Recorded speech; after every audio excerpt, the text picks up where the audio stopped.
কাশেম শিকদারের বউ সমীরণ বিবি ধুত্রা ফুল খেয়ে আত্মহত্যা করেছিল।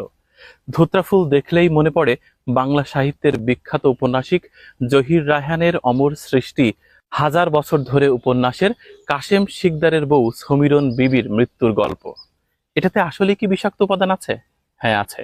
এর পাতা, ফুল, ফল সবই সাইকো অ্যাক্টিভ, অর্থাৎ মনস্তাত্ত্বিক প্রভাবক বলা হয়। এটা খেলে মানসিক বিকৃতি হতে পারে।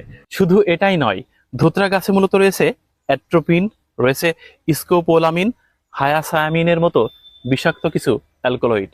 তাই ধুতরা ফুলের পাতা, ফুল, ফল ঔষধি কাজে ব্যবহার করা যাবে না।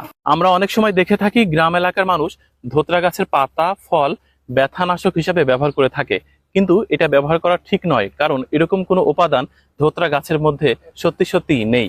উপরন্তু ধুতরা গাছের পাতা, ফুল এবং ফল সাইকো অ্যাক্টিভ হিসাবেই পরিচিত, অর্থাৎ মনস্তাত্ত্বিক প্রভাবক বলা হয়। এটা মানসিক বিকৃতির কারণও হতে পারে। তাই জেনে না বুঝে যে কোনো গাছের যে কোনো অংশকে ঔষধি কাজে ব্যবহার করবেন না, তাতে হিতে বিপরীত হতে পারে। তবে ফুলগুলো দেখতেই সত্যি চিত্তাকর্ষক। দেখুন, তরতাজা এই গাছটিতে ফুলের কুঁড়ি, ফুল, ফল সবই আছে।